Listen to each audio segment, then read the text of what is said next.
Vamos começar, gente? Boa noite.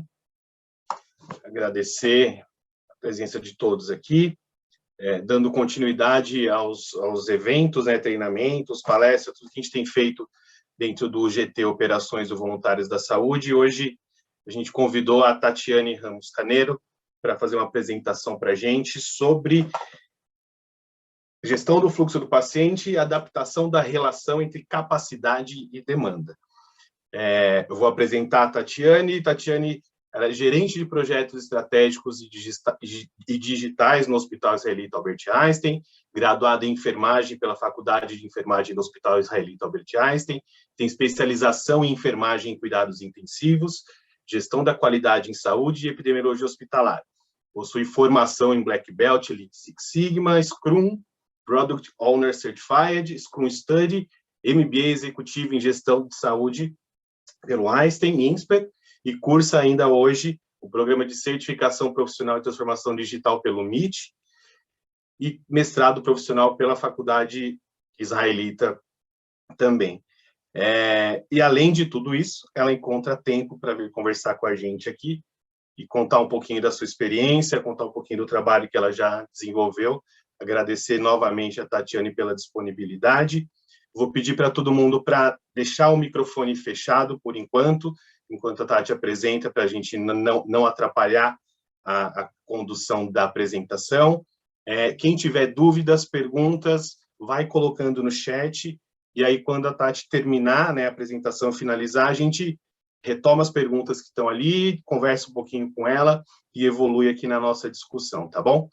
Lembrando todo mundo também que estamos gravando essa apresentação, depois vai ficar disponível lá no YouTube do Voluntários da Saúde, e aí a gente pode acessar novamente, tá bom? Tatiane, obrigado mais uma vez.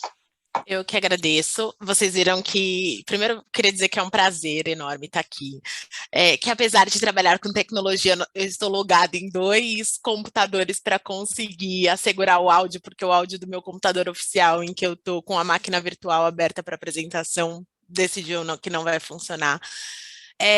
Quando o Davi me convidou, eu fiquei extremamente lisonjeada, porque, assim, acho que de tudo isso, eu até dei risada durante a apresentação, porque a gente faz essas coisas muito para proforme, né? Mas, assim, eu gosto de me apresentar, eu sou uma enfermeira, que sou muito apaixonada por práticas assistenciais, e que hoje, e que ao longo do tempo na minha jornada trabalhando com áreas de apoio, trabalhando com fluxo, eu entendi que a eficiência é chave para a sustentabilidade dos sistemas de saúde. Então, quando a gente fala que o objetivo é que a gente entregue maior qualidade, segurança, a gente só consegue fazer a conta fechar olhando para os aspectos de eficiência e para o que incrementa ou para o que desperdiça recursos.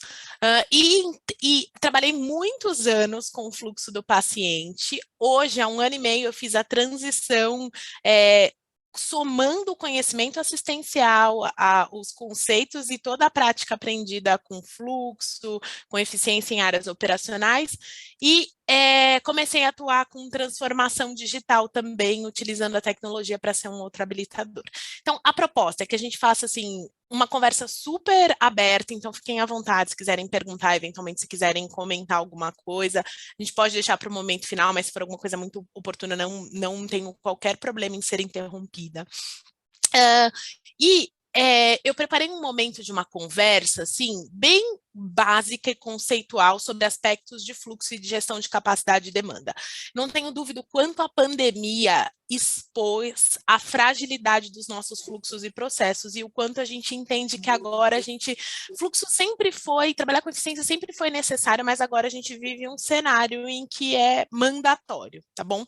E aí, para começar e tentar embarcar todo mundo na mesma situação, assim, para qual é o nosso ponto de partida e quais são, a despeito do nosso cenário público ou privado, da capacidade da instituição, acho que a necessidade do fluxo, ela se faz presente, porque diariamente a gente vivencia situações semelhantes a essa que eu quero compartilhar com vocês. Então, só para colocar todo mundo na mesma página, vamos ver se vocês conseguem se identificar e se vivenciam o mesmo cenário.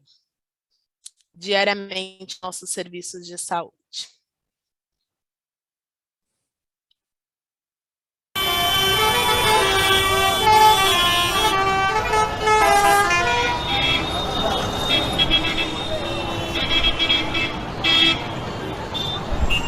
Vejam se parecem um pouco com o fluxo dos nossos serviços, né? Como as coisas estão desenhadas.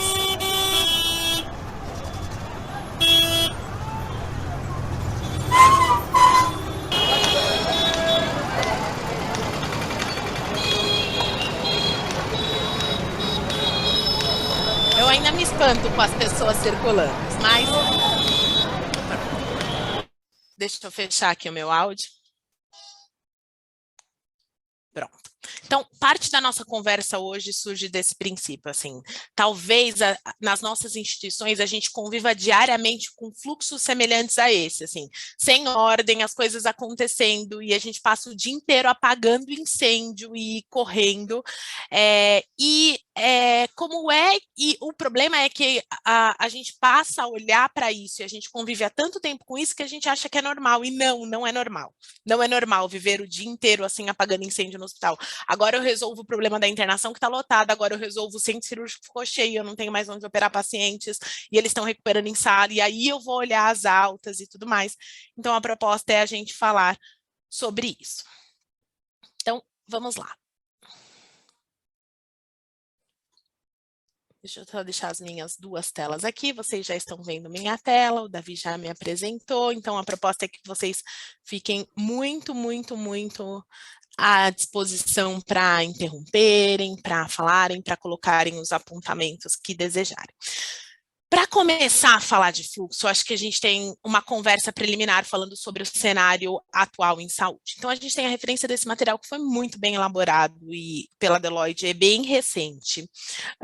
E aí, a gente fala um pouco sobre os nossos desafios atuais, e eles fazem menção assim, ó, não dá para a gente olhar para o futuro do sistema de saúde ou para o nosso planejamento estratégico nos nossos serviços sem olhar aspectos que envolvam equidade em saúde, ESG na perspectiva de ambiente, sociedade e governança, bem-estar mental, wellness e saúde mental, e isso na perspectiva da promoção para os nossos pacientes, da entrega de serviço e também para os nossos colaboradores, de quanta transformação digital é necessária para viabilizar tudo que a gente vai fazer em saúde daqui para frente, a personalização do cuidado e olhando cenários de precisão de medicina e de saúde de precisão e personalização, e esse conceito de saúde pública reinventada em saúde que fala sobre a promoção da saúde. E quando a gente olha para o que a pandemia causou, então é fato que nós sabemos que economias economias de vários países, e quando a gente olha, claro que os países com menor alavancagem econômica, eles demorarão mais de 10 anos, essas são as perspectivas desse estudo anterior, que alguns países demorarão mais de 10 anos para retomarem cenários econômicos semelhantes ao momento antes da pandemia. E eu sei que essa parte aqui é chover um pouco no molhado, mas eu não poderia deixar de trazer alguns dados para falar sobre os impactos da pandemia sobre os profissionais de saúde, porque isso faz muita menção ao cenário de como a gente precisa orquestrar os fluxos e trabalhar com eficiência. Então, nós estamos vivenciando um momento de profissionais extremamente desgastados, né? Das equipes extremamente exaustas, de todo o impacto que o mundo vivenciou e que as equipes que trabalham nos serviços de saúde vivenciaram de maneira... Deixa eu só tirar aqui. Vivenciaram de maneira... Pronto, era só o chat. Vivenciaram de uma maneira muito superior ou muito mais, com maior exposição.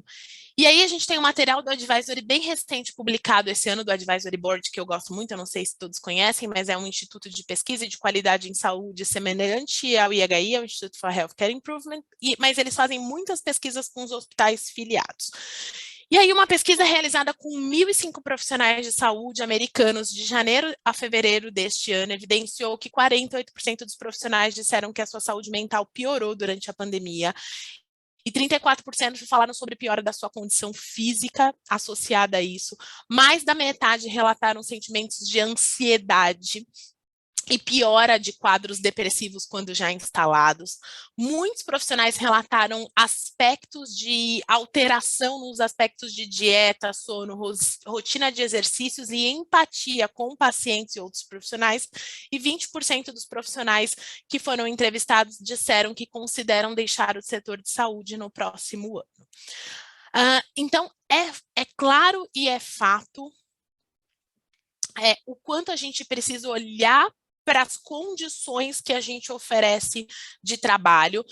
Um outro material do Advisory, uma pesquisa olhando especificamente para a população de enfermeiros, né, feita no final de 2021, então cita o quanto os profissionais consideram aspectos de quantidade de pessoas insuficiente, da carga de trabalho e de ausência de apoio para o seu bem-estar emocional, além da necessidade de ter horários e de ter jornadas mais flexíveis. Então, quando a gente fala sobre eficiência e quando a gente fala sobre produtividade, que a gente vai falar à frente, eu não poderia falar sobre isso sem deixar o gancho de que a gente precisa olhar muito para as estratégias de retenção e para condições de trabalho.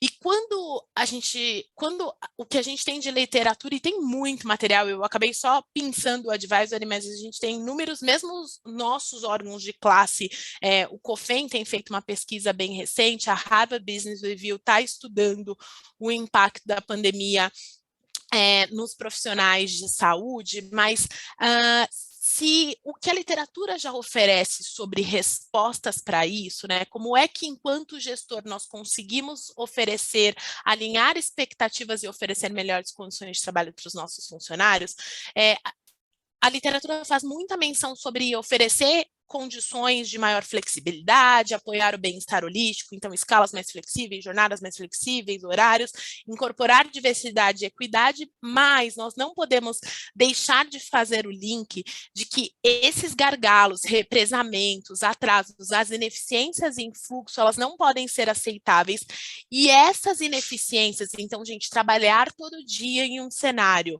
de fluxos truncados, de gargalos, estar exposto a represamentos, a insatisfação de colaboradores, a insatisfação de pacientes, isso afeta diretamente os profissionais assistenciais.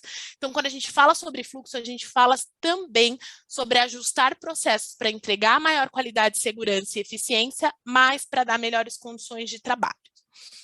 Bom, esse é um gancho que eu queria dar. O outro gancho é dizer assim, ó, de uma certa maneira, tudo que nós vivenciamos na pandemia, além de impactar a condição dos trabalhadores, dos profissionais de saúde, isso também influenciou diretamente os consumidores. Então, todos esses grandes centros que estudam padrão de consumidor de serviços em geral, tinham um questionamento durante todo o ano de 2021, ou pelo menos no começo do ano de 2021, que era dizer assim, ó, durante a pandemia, nós tivemos que consumir e reinventar a forma de consumir serviços, né? Nós ficamos reclusos, os grandes centros fecharam, todas as questões de restrição, enfim. E aí, grandes centros pesquisaram se, depois da pandemia, os consumidores retomariam para os seus hábitos anteriores, ou seja, se tudo que a gente vivenciou seria um marco ou não.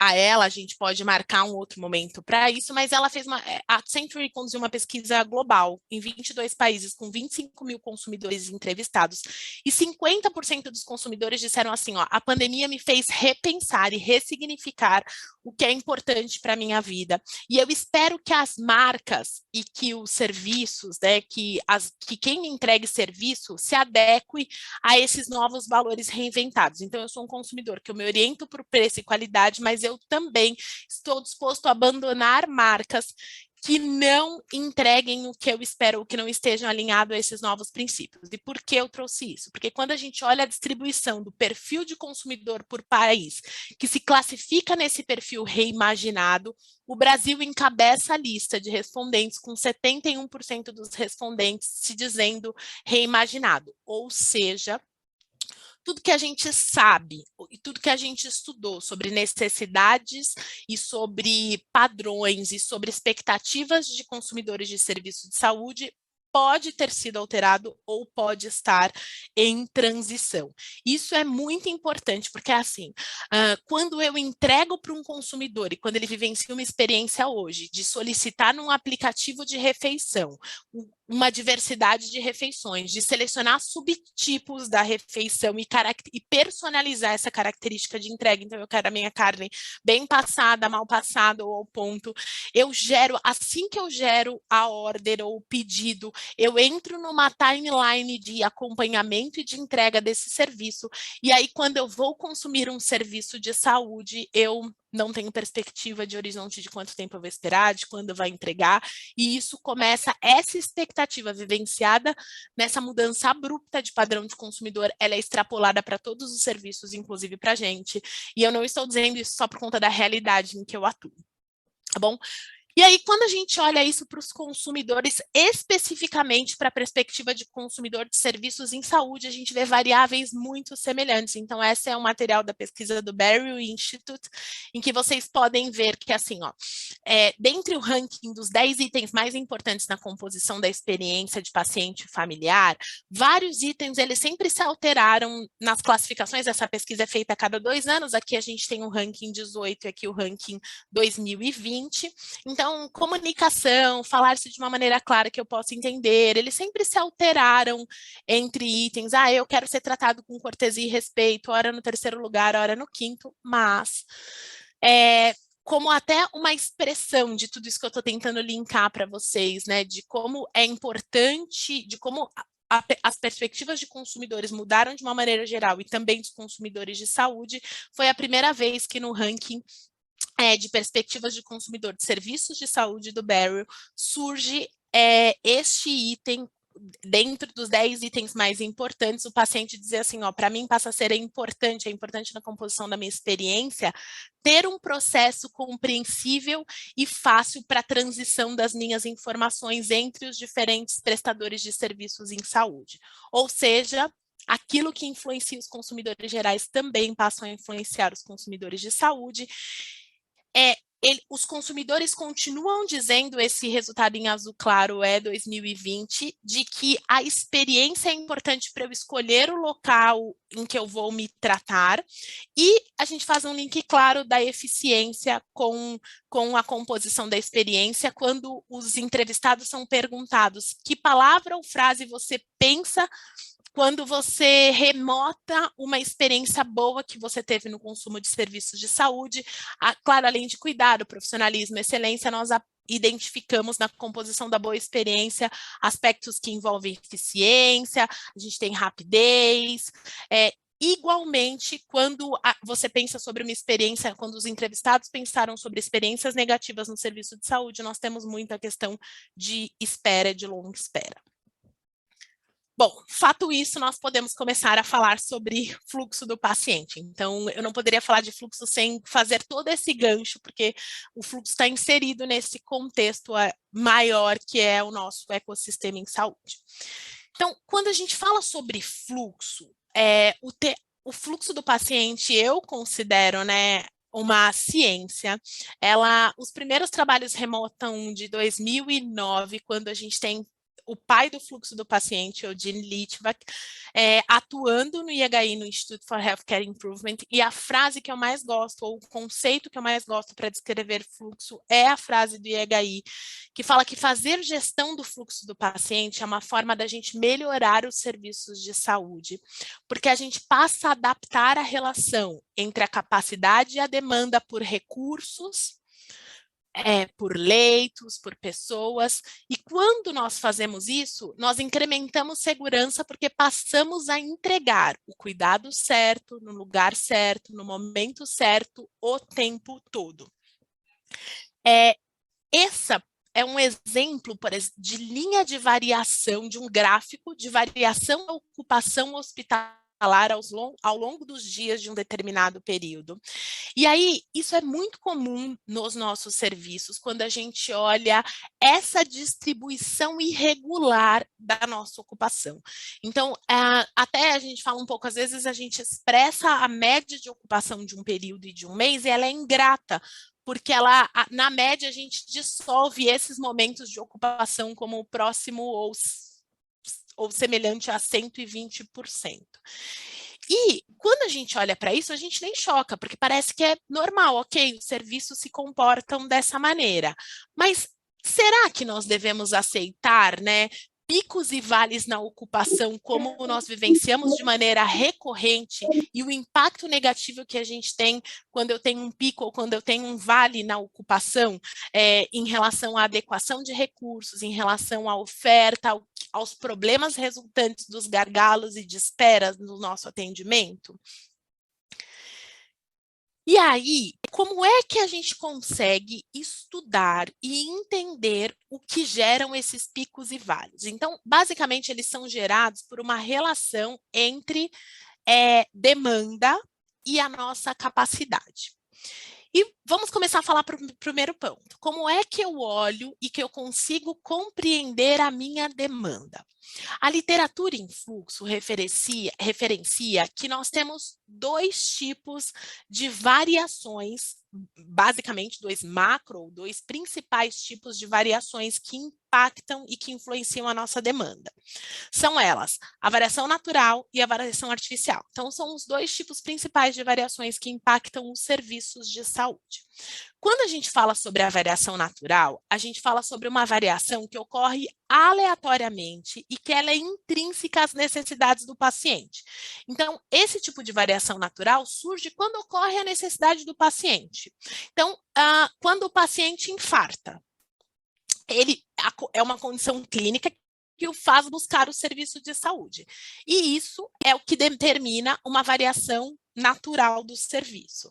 Então, o melhor exemplo de variação natural é o serviço de pronto atendimento, em que ele tem um comportamento de uma demanda que segue um padrão e que eu não consigo dizer ao paciente não venha ao pronto atendimento, mas eu consigo estudar esta variação que influencia a demanda ou a vinda do paciente ao pronto atendimento, e em 80% das vezes, ela segue um padrão que pode ser estatisticamente explicado e estudado.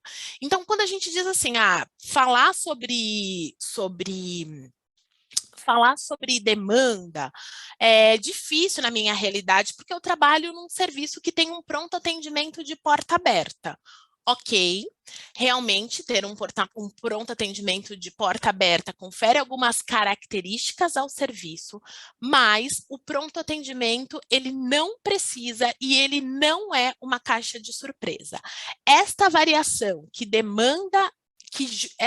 que gera demanda no pronto atendimento é uma variação que pode ser estudada. Então, se nós olharmos o pronto atendimento no histórico, a distribuição dos atendimentos em relação aos diferentes horários do dia, da meia-noite às 23 horas, nos diferentes dias da semana, nós conseguimos explicar e prever como será a demanda do pronto atendimento em cada um dos nossos dias. E mais do que isso, assim como a demanda tem uma previsibilidade, a internação resultante dessa demanda também.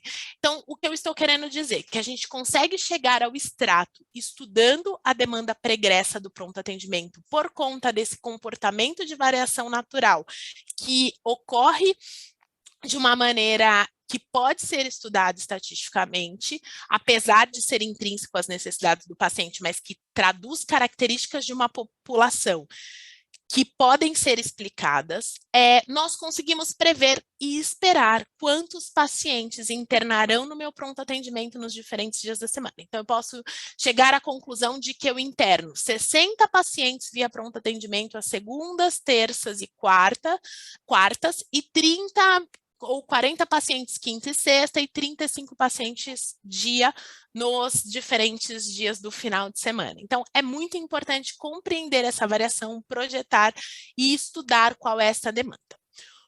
O outro cenário é a variação artificial. Então, a outra variação que influencia nessa determinação de picos e vales é a variação artificial. Ela é uma variação resultante de intervenções humanas no sistema, basicamente de predileções por dias e horários.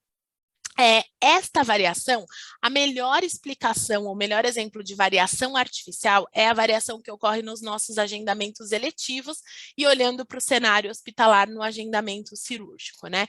Então, a variação artificial é a variação que resulta naquela demanda em que nós temos centros cirúrgicos abarrotados às 7 horas da manhã e centros cirúrgicos ociosos às 15 horas. Eu tenho 90% de ocupação do centro cirúrgico nos primeiros horários do dia e eu tenho 30% de ocupação do centro cirúrgico, por exemplo, à tarde. Isso é resultado da variação artificial. Um exemplo de como a gente consegue estudar a variação natural, aquela que é resultante de causas clínicas e que determinam demandas no pronto atendimento, é um pouco entender os ciclos sazonais de doenças. Então, nós sabemos que nós estamos agora num período importante de doenças respiratórias, que vivenciamos esse pico em junho, né, de doenças respiratórias pediátricas. Então, essa é uma demanda que ocorre a cada ano, né? E nós precisamos nos antecipar e, fora o conhecimento do meu histórico, eu também consigo entender variáveis externas que influenciam, como as arboviroses, as questões de influenza e outras demandas. São previsíveis. E aí, só um quadro tentando comparar as duas variações para compreensão. Quando a gente fala sobre variação natural, a gente está falando de uma variação aleatória que tem um padrão de distribuição de comportamento, e na variação artificial, uma variação não aleatória. A variação natural é uma variação intrínseca, eu não posso eliminar, eu não consigo ligar ou desligar um infarto, mas a variação artificial é uma variação extrínseca. Ela é influenciada por causas que eu posso tentar reduzir ou eliminar, como aquela concentração irregular dos procedimentos cirúrgicos. A variação natural é estatisticamente previsível. Se eu olhar a tendência do passado, eu consigo projetar o futuro. E a variação artificial, a gente não pode dizer que ela é completamente imprevisível, porque ao longo do tempo a gente vai até criando padrões. Quando você tem uma equipes muito recorrentes na instituição, isso criam padrões, mas ela é instável. As predileções mudam de uma maneira abrupta por conta de preferências humanas dentro do processo. Quando a gente olha a nossa relação de demandas, então, de uma maneira bem resumida, nós podemos dizer assim, que se eu segregar em macrofluxos a minha demanda, o que eu recebo de pacientes, eles originam ou de demanda emergencial, de demanda eletiva ou ambulatorial. Então, a demanda eletiva e ambulatorial, elas sofrem variação artificial e a demanda emergencial sofre variação natural. Aqui é um exemplo mostrando. Esse gráfico acima mostra o horário de chegada, o horário de check-in de procedimentos cirúrgicos eletivos. Então, observem o pico e a concentração e a distribuição irregular ao longo dos horários do dia, que é da meia-noite às 23. Então, olhem o pico de check-in eletivo, uma super concentração, 50% das admissões entre 5 e 9. Por quê? Por conta da variação artificial. Porque existem predileções pelos primeiros horários e a gente não consegue alisar ou distribuir isso de uma maneira regular. Óbvio que esse pico gera um pico de pressões e aquelas filas e gargalos nos primeiros momentos do dia, na internação, até que todos os pacientes consigam ir ao centro cirúrgico. O gráfico abaixo mostra a admissão e check-ins, a relação de check-in não eletivo. Então, este é o comportamento do pronto atendimento, por exemplo, e é muito interessante eu entender se ele tem sempre essas características nos diferentes dias da semana, como ocorre essa demanda. O que fazer com essas duas variações? Primeira coisa, para começar a trabalhar em fluxo, nós precisamos conhecer e estudar como elas se comportam no meu serviço. Então, estudar a demanda eletiva e ambulatorial e a demanda emergencial, entendendo as suas variações, como elas se comportam nos diferentes dias da semana, nos diferentes horários do dia, enfim. E tentar eliminar ou suavizar a variação artificial e gerenciar a variação natural. Então, só para fixar isso, olhando aqui nesse quadro, O que é alvo para executarmos? Eu preciso estudar a variação natural e tentar eliminar ou suavizar, distribuindo essas demandas de uma maneira mais alisada ao longo dos dias e olhar para a variação natural, estudar, entender o seu comportamento para que eu consiga me preparar para ela, uma vez que eu não posso controlá-la. E aí, assim, quando a gente olha sobre isso, né, essa questão das variações, e elas são reais, essa relação de picos e vales na nossa ocupação determinam inúmeros impactos quando nós não conseguimos gerenciar o fluxo e adequar a capacidade para essa demanda que nós sofremos. Eu entendo e sei que vocês conhecem, compreendem a maioria deles, porque nós vivenciamos, mas eu posso destacar, né, que a gente, por não fazer, por não conhecer a nossa demanda e adaptar a nossa capacidade, nós aumentamos atrasos e resultamos em cancelamentos, eventualmente, de procedimentos cirúrgicos, limitamos a nossa capacidade de atendimento, perdemos receita, impactamos diretamente aspectos de segurança. Cada vez que eu tenho um pico ou que eu represo o paciente num nível de atenção que não é adequado para a necessidade de cuidado dele, eu posso estar colocando esse paciente numa situação insegura. Nós impactamos diretamente na satisfação de pacientes e dos colaboradores. Então, de uma maneira geral, a gente tem impactos de eficiência operacional, em produtividade, em aspectos financeiros, em qualidade e segurança, no uso adequado dos recursos e na satisfação e retenção de pessoas. E para começar a melhorar o fluxo do paciente, quais são as estratégias? A primeira coisa, assim, como é que a gente embarca o ecossistema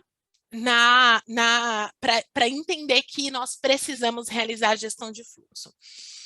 A primeira coisa no serviço é entender assim, nós precisamos acordar e assumir o conceito no nosso serviço de que entregar o cuidado certo, no lugar certo, na hora certa, o tempo todo, é uma prioridade da instituição, é uma prioridade do serviço. A segunda estratégia é alavancar as iniciativas de fluxo aos benefícios e retornos que envolvem segurança, qualidade e experiência de pacientes, médicos e colaboradores. Então, o fluxo, a primeira entrega dele é segurança e experiência. Depois, nós precisamos embarcar, e não dá para pensar em fazer fluxo sem que haja uma relação entre equipes médicas e os executivos do hospital. Nós precisamos embarcar a equipe médica nesse processo, porque senão nós não conseguimos evoluir. Nós precisamos adotar modelos de cuidado baseado em valor para apoiar a eficiência operacional. Isso aqui dá uma conversa só sobre isso, para a gente falar sobre como a eficiência entrega valor e como a gente consegue correlacionar esses aspectos. Precisamos também demonstrar que as melhorias do fluxo impactam e proporcionam resultado e retorno positivo no investimento.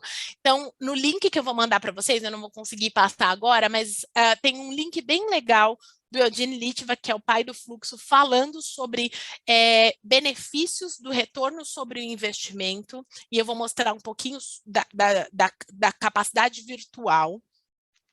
Depois, nós precisamos conectar todos os departamentos, porque o fluxo precisa de um olhar sistêmico. Então, para começar a falar sobre fluxo, a gente precisa mexer no ecossistema dessa maneira para conseguir engajá-lo. Quando a gente fala em tornar claro o retorno sobre o investimento em fluxo, assim, ser mais eficiente gera mais capacidade, e a gente consegue mostrar e evidenciar isso. Então, essa publicação também é do Advisory Board, e ela faz uma relação entre a redução do tempo médio de permanência global e o que a gente gera de capacidade.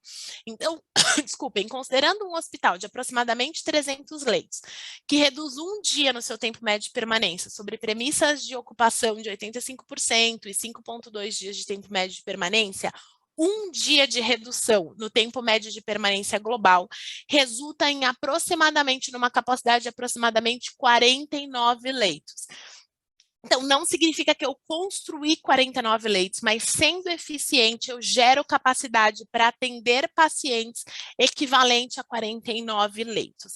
Essa conta é bem interessante e quem sabe numa oportunidade futura nós possamos dividir aqui, fazer juntos, mas é muito interessante a gente conseguir mostrar, quando a gente começa a falar em um trabalho do fluxo, quando eu reduzo, por exemplo, 10% do meu tempo médio de permanência. Qual a capacidade em leitos que eu consigo, essa capacidade virtual, o quanto de pacientes ou o que equivalente a leitos eu consigo incrementar no meu sistema, e aí a gente vai fazendo as contas adicionais, né?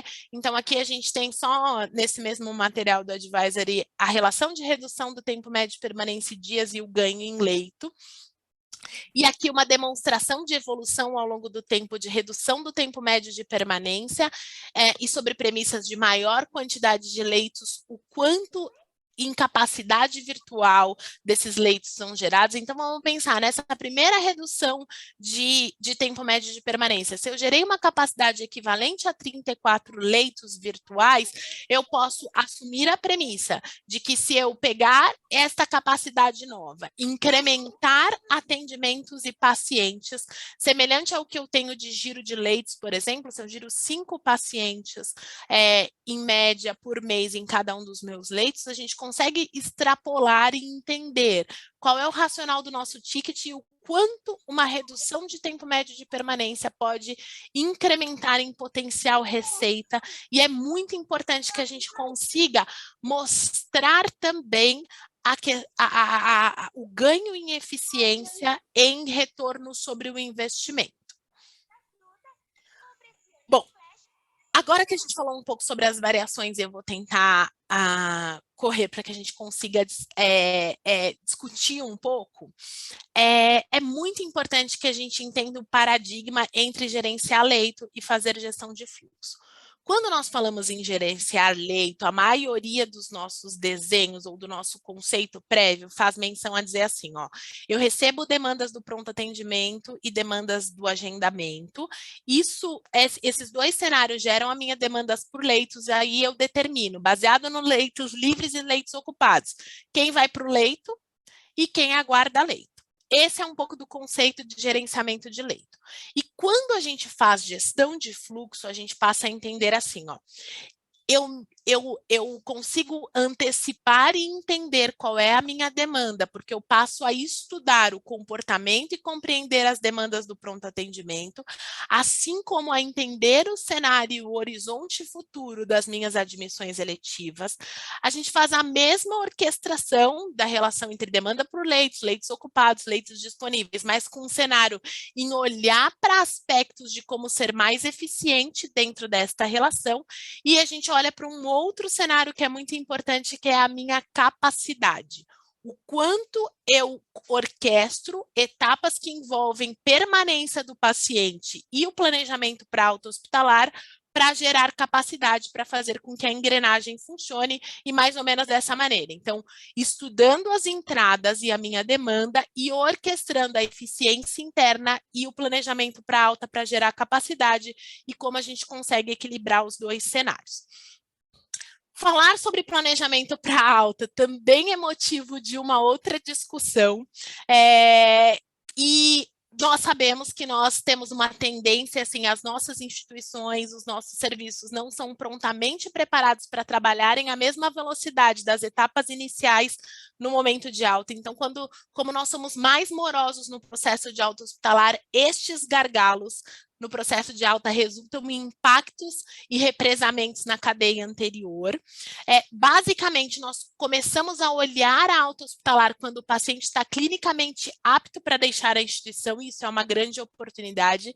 Então, uma dos cenários habilitadores de capacidade é olhar a permanência do paciente, entendendo e controlando o processo de planejamento para alta hospitalar. A literatura fala sobre boas práticas, então nós precisamos garantir uma previsão de data de alta, prever os recursos, e tem toda uma ciência que envolve o planejamento para alta hospitalar. Mas o que isso resulta? tudo isso que a gente falou sobre demanda e capacidade resulta em eu conseguir compreender qual é o meu agendamento, o meu horizonte de agendamentos eletivos ambulatoriais e ambulatoriais. Qual é a minha demanda do pronto atendimento, que nós já estudamos que ela tem uma distribuição aleatória, que eu consigo prever estatisticamente. Então, eu sei que na próxima segunda eu vou internar 60 pacientes em média via pronto atendimento. Eu nem sei quem eles são, nem eles sabem quem eles são, mas eles virão. E orquestrar todo o planejamento de alta. Então, se eu organizo o meu sistema para olhar para os processos de alta, eu consigo entender qual é a minha capacidade que será gerada hoje, com as altas que vão sair hoje, com as altas de amanhã, com as altas em 3 dias, em 5 dias, e no horizonte que a gente determinar. E aí a gente consegue, e tá vendo que eu nem trouxe ferramentas adicionais, fiz questão de olhar para o cenário mais básico, que é o mais importante, quer dizer assim, como eu, num Excel, consigo correlacionar demanda e capacidade para entender qual é a minha disponibilidade no horizonte diário e numa previsão de dias, para eu não ser mais surpreendido com as questões e conseguir me antecipar. Eu não preciso mais ficar apagando fogo. Eu já sei o que esperar no meu futuro, mesmo que seja um futuro próximo. O que podemos fazer? Quais são as estratégias para a gente alavancar agora que a gente já conhece capacidade e demanda? Então, a gente tem que ter 3 grandes possibilidades de arrumar a casa. A primeira é conhecer, e depois que a gente conhece é dizer assim, ó, quais são estratégias que eu posso moldar ou reduzir a minha demanda? Então, ao invés de adicionar capacidade, como eu consigo olhar a minha demanda e moldar ou reduzir? Como eu consigo combinar capacidade e demanda e como eu consigo redesenhar o meu sistema, que é aquela parte interna daquele gráfico que eu mostrei para vocês, para obter maior eficiência. Esse é um material super rico do IHI e ele traz muitas sugestões, mas assim, só alguns exemplos. Para moldar ou reduzir demanda, a gente precisa olhar a permanência de pacientes de longa permanência no meu serviço, olhar readmissões que são evitáveis e que isso reduz uma demanda, como eu olho a permanência desnecessária e orquestro o planejamento para auto-hospitalar, como eu reduzo danos e eventos que seriam evitáveis e que prolongam a permanência, como eu olho para a variação do agendamento cirúrgico.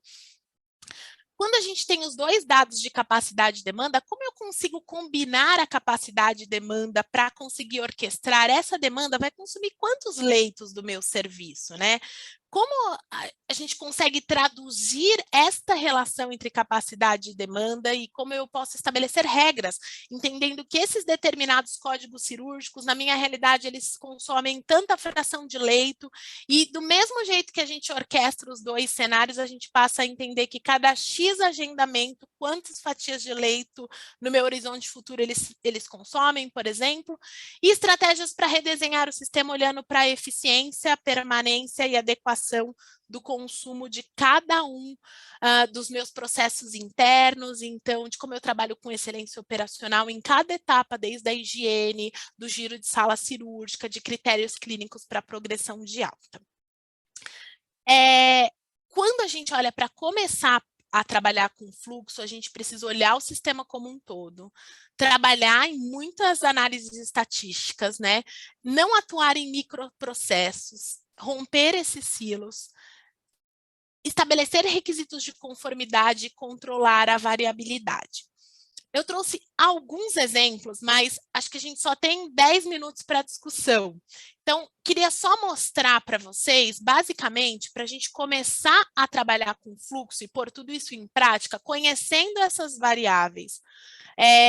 A gente vai para um trabalho em campo que diz assim, ó, eu separo o fluxo em 3 grupos, eu preciso primeiro entender e separar fluxos eletivos, emergenciais e ambulatoriais, nós já estudamos a demanda. Depois, nós vamos para um momento de mapeamento do processo. Como é que o paciente chega na instituição no fluxo eletivo? Como ele chega no pronto atendimento? O que ele consome de recursos? Construímos fluxogramas com um conjunto do time de todas as áreas envolvidas em cada etapa. Nós identificamos gaps e oportunidades, processos que precisam ser revisitados, construímos planos de ações e estabelecemos meta para cada plano. Então, basicamente, a gente identifica como o paciente chega no PA, quais são as vias, o que ele consome. Em conjunto com o time, nós determinamos quais são os gargalos, que são esses pontos em vermelho. Todos esses processos precisam ir para a revisão. Então, construímos em conjunto um plano e depois, para cada plano, indicadores de acompanhamento. Sei que acabei trazendo uma volumetria de conteúdo significativo, mas é a nossa primeira conversa sobre fluxo, e a mensagem mais importante é dizer assim, diariamente nós somos surpreendidos por um fluxo que tem uma característica previsível. E nós precisamos começar a olhar para o nosso passado para conseguir prever o futuro. Entender o comportamento de como, aquele exemplo inicial do vídeo da Índia, né? De como aquele trânsito que já tem um padrão habitual se comporta, de como as coisas no nosso dia a dia, esses incêndios já acontecem num padrão, para conseguir orquestrar, separar e começar com pequenas ações para impactar e para construir grandes resultados. Acho que eu gosto muito de dizer que se existe um propósito em tudo que a gente faz, ele é descrever capítulos na história dos serviços de saúde mais seguros, mais eficientes e que promovam a melhor experiência aos nossos pacientes e colaboradores. De alguma forma, eu queria deixar alguns minutos para que a gente pudesse discutir e interagir. Este material ficará todo à disposição, a web está gravada, mas acho que ele pode ser o primeiro contato da gente estabelecer momentos para a gente destrinchar e falar um pouco mais sobre isso. Não sei se alguém tem algum apontamento, alguma observação, alguma pergunta. Se deu para entender, porque eu quis falar muita coisa e acabo falando rápido. Não, foi ótimo, muito obrigado. Acho que é um conteúdo denso, né? Você conseguiu, pelo menos, trazer a teoria dessa história toda aqui para a gente, e só agradecer realmente a sua apresentação. Enquanto você foi falando, eu fui anotando algumas coisas que eu entendo que é de dúvida, que pode ser de dúvida geral. Eu vou colocar aqui e pedir para todo mundo, assim, quem tiver pergunta também, gente, coloca no chat ou chama aqui, a gente vai aproveitar esses minutinhos para conversar com a Tati. Tá. Tem uma coisa do comecinho que eu achei interessante, que eu lembrei também, que até 2010, né, antes de começar essa história de se ver fluxo, o modelo de crescimento dos hospitais era muito de construir uma nova torre. Né? É um movimento que a gente via, todo mundo construindo prédio novo, bloco B, bloco C, e crescendo desse jeito. E só com essa visão organizada de fluxo que as instituições entenderam que, eu não preciso crescer fisicamente. O que eu preciso é rever os meus processos de uma maneira que eu gere mais eficiência e tendo aqui a minha capacidade instalada de hoje, eu ser mais efetivo, né, e conseguir internar mais pacientes dentro do que já existe, sem necessidade de crescimento. Acho que isso é o ponto que junta, né, com a sua fala, no sentido de que o fluxo ele tem toda uma visão qualitativa e assistencial, mas no final ele tem um impacto financeiro que a gente consegue medir. Né? E a dificuldade que a gente enxerga nesse processo todo é muito sempre nesse sentido. Sempre que a gente quer levar iniciativas que trazem uma visão de qualidade, é difícil justificar. Porque enquanto você não enxerga um ganho financeiro, né, é difícil a gente conseguir colocar investimento em qualquer coisa diferente. Na sua prática, como que você enxerga isso? Como que, de que jeito colocar essa parte de que, olha, o financeiro vai vir, mas a gente precisa começar com uma visão mais assistencial e qualitativa? Eu acho fundamental. E aí, eu até deixei oculto esse slide, porque fazer aquele cálculo, para mim, do ganho de capacidade virtual, e traduzir, se eu tenho 30 leitos a mais, em média eu giro 5 pacientes por leito, eu vou ter X oportunidades de captações de pacientes adicionais no ano, e se eu captar 80% disso e multiplicar versus o meu ticket, eu vou incrementar com 10% de redução de tempo médio de permanência, uma capacidade incremental de 10 milhões de resultado no meu serviço. Então, a premissa tem que ser qualidade para a gente não perder a mão, mas não dá para levar para discussão sem traduzir isso em retorno sobre investimento. Então, super concordo, Davi, acho que assim, e se a resposta agora, mesmo nesse cenário de pandemia, a resposta é dizer assim, nós precisamos de mais leitos. Não, nós precisamos de mais eficiência, né? Um sistema de saúde não pode ser avaliado pela quantidade de leitos que ele possui. Claro que, óbvio, a gente tem todo o cenário público e privado e a distribuição é extremamente irregular, né? Mas a melhor medida de avaliação não é a quantidade de leitos. Concordo com você.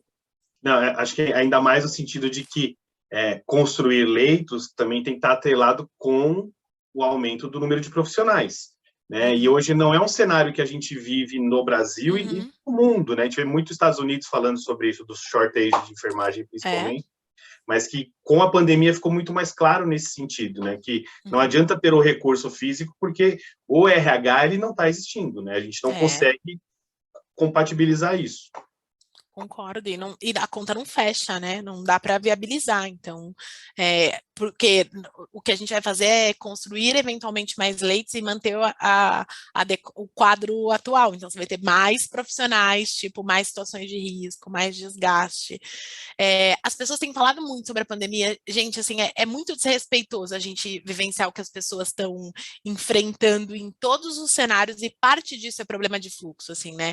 As coisas não estão ajustadas, não tem espera, temos retrabalho dentro dos times, toda essa ineficiência tem um preço que é quase a alma das pessoas que estão lá no dia a dia atendendo, né? Muito bom, muito bom. Vamos lá, gente. Alguém tem alguma pergunta aqui, algum comentário que quer fazer com a Tati? Senão eu vou ficar falando aqui. Deu para entender, gente?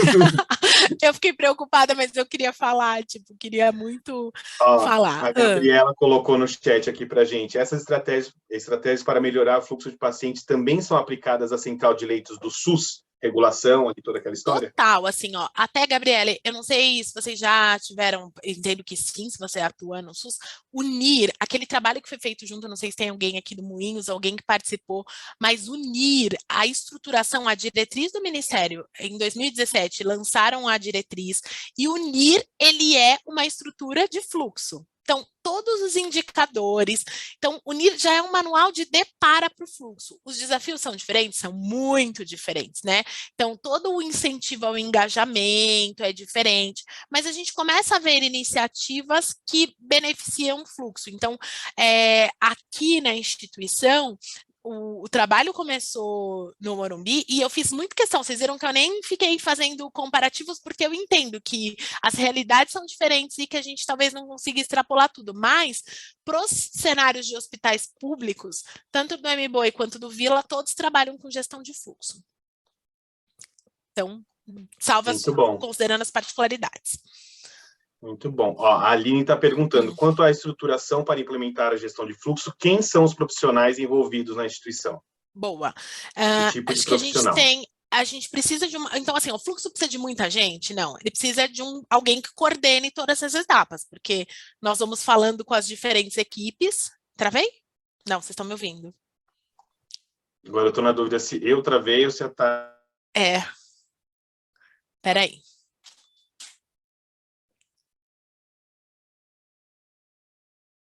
Travei? Voltei. Então, o áudio está ok, vamos seguir no áudio. O que é importante, assim, quando a gente olha para o cenário... Estão me ouvindo? Sim? Sim. Ah, muito bem. Então, vamos continuar aqui. A gente estava falando do SUS e a gente estava falando de profissionais envolvidos. Então, sobre os profissionais envolvidos, assim, nós não precisamos de muito recurso, nós precisamos de alguém que coordene essas etapas e essas iniciativas. Quem são? A literatura fala sobre 3 tipos de coordenação. Colocar um enfermeiro para coordenar o fluxo. Quais as competências? Essas pessoas, esses profissionais que coordenam o fluxo, eles precisam compreender o funcionamento da instituição, então é muito importante trazer alguém interno. Além de compreender a instituição, é importante que esse profissional tenha práticas respeitadas, que ele seja respeitado pelos pares, ou seja, é alguém que trabalha de maneira eficiente, com qualidade, que executa o que faz. colocar um enfermeiro na coordenação tem benefícios. Você consegue gerir hospitais menores com um custo menor, mas pode ter impactos em relação a algumas discussões que você precisa ter com equipe médicas e hierárquicas. Um outro modelo é colocar um médico na coordenação. Tem um impacto maior em relação a custo.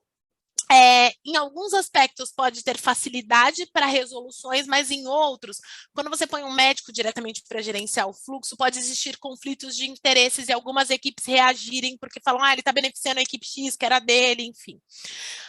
Então, nós optamos por trabalhar com uma equipe coordenada, em que eu tenho um coordenador enfermeiro, 2 analistas para 700 leitos, e os analistas são legais porque aí você deixa o enfermeiro cuidando dos aspectos de fluxo, de negociação, de avaliação e conhecimento assistencial, e os analistas trabalhando os dados, porque todas essas ações viram indicador de acompanhamento, e temos médico com part-time, com parte de horas dedicadas. Então, um médico da prática médica, ele fornece suporte às necessidades de fluxo quando precisa discutir a permanência de um paciente prolongado e tudo mais. Então, acho que a melhor solução é essa equipe coordenada. A sugestão é, coloca um enfermeiro que domina o fluxo, mas tem um médico de suporte com algumas horas dedicadas. Aí voltei, eu peguei o final e perfeito, Tati. Tá bom. Tem uma boa aqui, ó. Como administrar a equipe médica? O Renato Valença que perguntou. Ótimo. Acho que é mais difícil na organização da demanda, eles são bem resistentes e por pouca oferta de profissionais em algumas regiões ficamos à mercê deles. Tá bom. Acho ótima pergunta. E acho que assim, ó, eu acho que existe um pouco de resistência, não vou ser utópica em dizer que não, mas, de verdade, acredito que existe mais barreiras nossas do que em relação ao corpo clínico. Então, a literatura referencia, assim, na literatura de fluxo tem uma parte que fala, vocês viram que a terceira estratégia faz menção ao corpo clínico, e nós precisamos engajar e trazer o corpo clínico para perto. Então, assim, a gente acha que tudo é óbvio, para a gente que trabalha muito com esses gargalos, é óbvio que não dá para entrar todo mundo no centro cirúrgico, fazer 4 cirurgias, depois que operou o 4º paciente, então entrar às 7, operar 4 pacientes, sair meio-dia, começar a dar alta e entender que o primeiro paciente que foi operado às 7, que às 9 já está recuperado, que ele vai para a especialidade, porque o paciente que já poderia ter deixado o hospital dessa equipe ainda está lá ocupando o leito. Então, o que a gente fez foi fazer esse trabalho e começamos a mostrar isso para os médicos. O Davi deve lembrar, nós fizemos a gente resolveu fazer um report trimestral em que a gente colocou num PowerPoint indicadores dizendo assim, ó, qual a sua previsão de tempo médio de permanência comparado à especialidade? Qual a adesão de alta hospitalar até 9 horas da manhã? Como é a distribuição dos procedimentos eletivos ao longo dos dias da semana? Cancelamento de cirurgia de primeiro horário com menos de 24 horas. A gente fez uma carinha dessa por médico para os principais médicos de volumetria do corpo clínico. Lançamos 200 e-mails, mandamos 200 e-mails em um dia. Quando eu cheguei no outro dia de manhã, eu tinha certeza que eu ia ser mandada embora. Porque foi um alvoroço tão grande, mas por quê? Porque eles não entenderam. E aí a gente começou a fazer reuniões para explicar. Nós sentamos com o médico para abrir dados, para mostrar, olha como é a alta, olha como é isso, não dá para estar no centro cirúrgico às 7, para agendar uma cirurgia às 7 horas da manhã, e 7h10 abria a cancela do estacionamento, porque a gente foi atrás desses dados.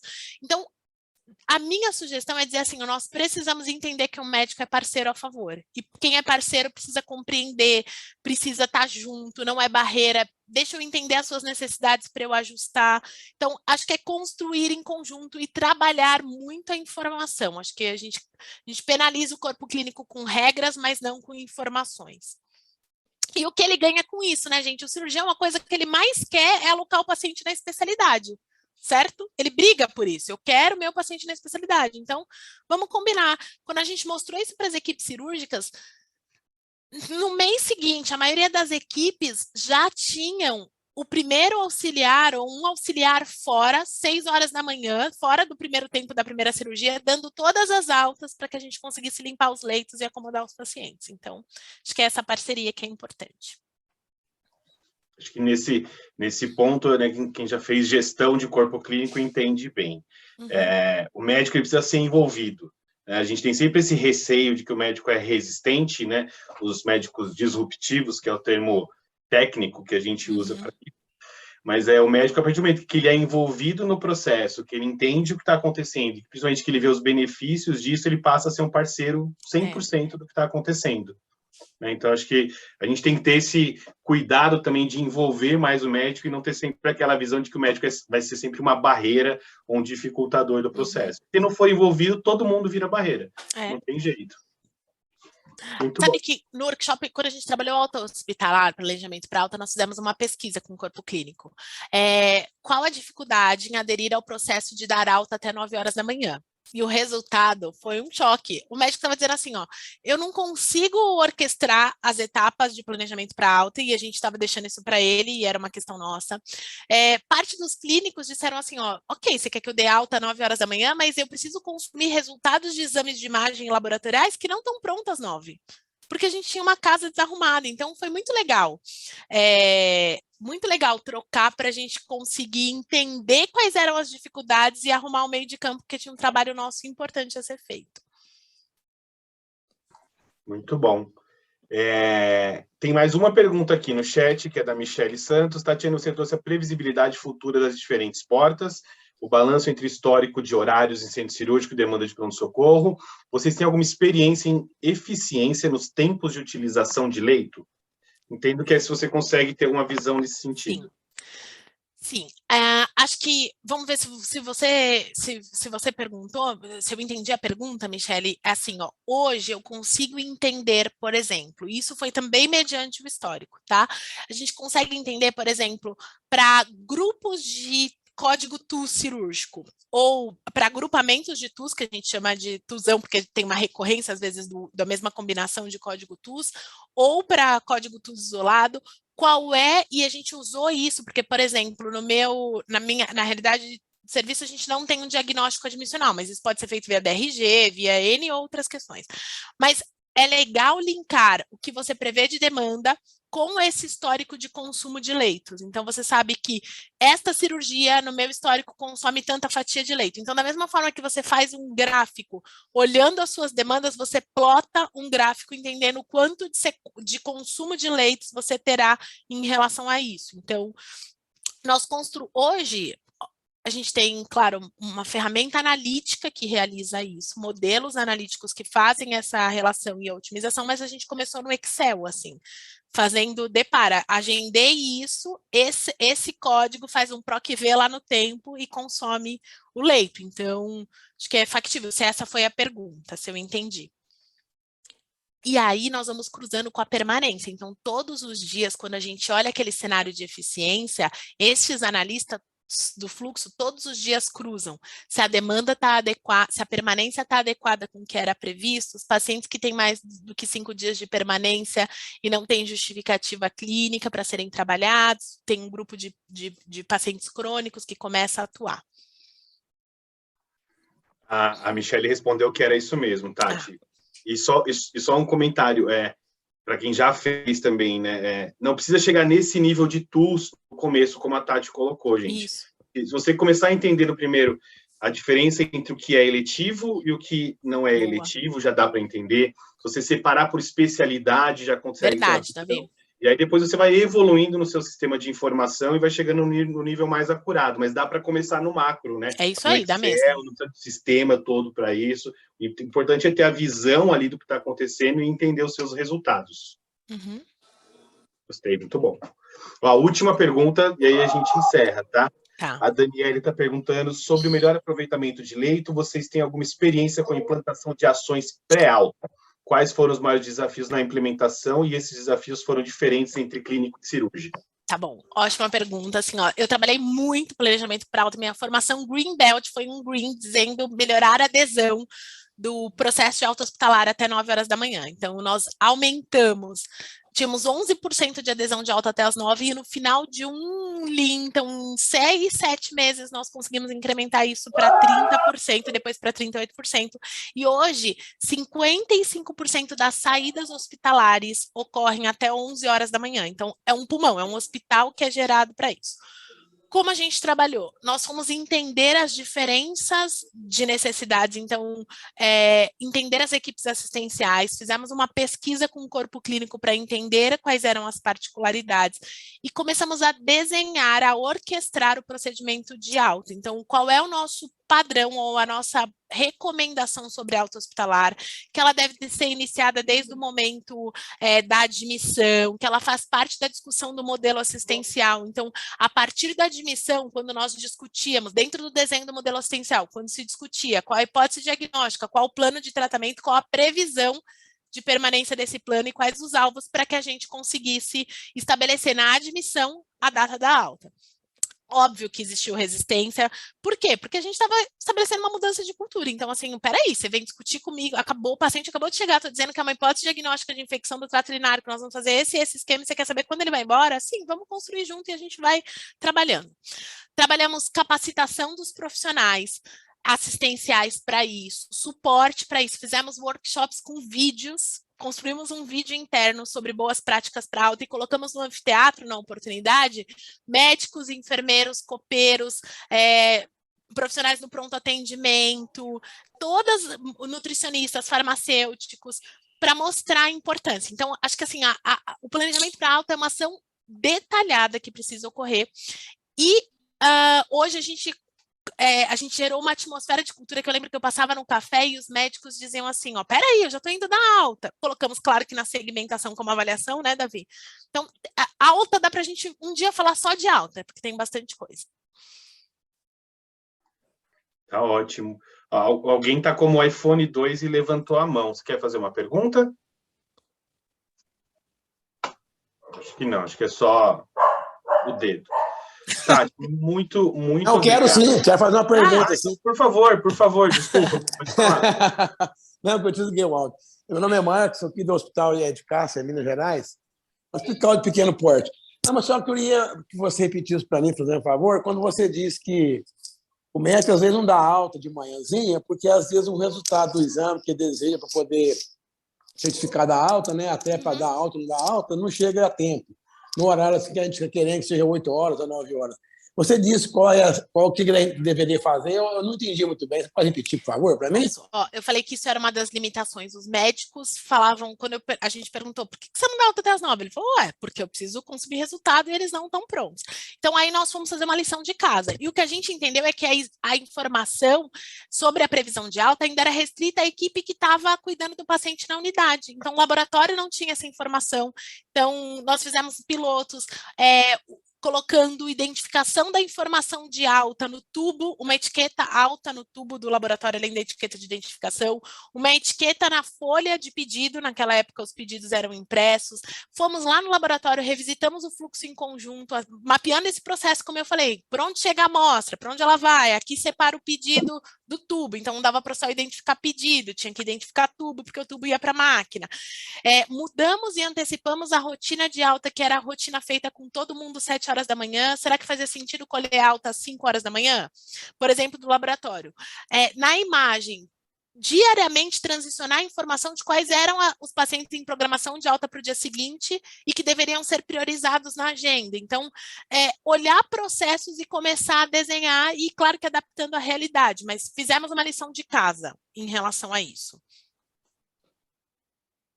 Ah, tá, entendi. Quer dizer, isso... foi como você falou agora mesmo, tem que ter uma conversa, tem que ter um diálogo com todo mundo empenhado no mesmo finalidade. Trabalhar fluxo é sistêmico, não é de uma ala, não é de um lugar, é do sistema. Todo mundo engajado para isso. Obrigado, viu? Imagina. Te agradecer mais uma vez a sua disponibilidade aqui. Você vê que a turma gosta do tema, é todo mundo interessado. Se deixar, a gente fica conversando aqui, perguntando até amanhã. E obrigado, em nome do nosso GT, em nome do Voluntários da Saúde, e também de portas abertas para você. A gente colocou aqui uma lista de presença, pediu o pessoal dar o feedback no final, depois a gente compartilha isso, vamos ver o que aparece também, tá bom. De dúvidas, né, ou de outras oportunidades, e muito provável a gente volta a chamar você para participar de novo e discutir aqui com a gente. Muito obrigado. Eu queria só agradecer dizendo, eu tenho o maior prazer, o Davi sempre fala comigo assim, eu ainda tenho muito filho para conseguir estar aqui e contribuir mais vezes, mas assim, ó, dentro do que a gente, eu acho que isso traz muito o cenário do que a gente espera do futuro do sistema de saúde, da gente dividir experiências, né, e esse momento é sempre um momento de troca, porque eu trago um pouco de bagagem, levo um pouco de bagagem, então, Davi, refinando, eu não consigo estar sempre, mas refinando aí dúvidas, aspectos, a gente prepara e volta para estar aqui com vocês, tá bom? Foi um enorme prazer, gente. Super obrigada pelo convite. Fiquei feliz. Obrigado, gente. Boa noite. Beijos. Tchau. Boa noite.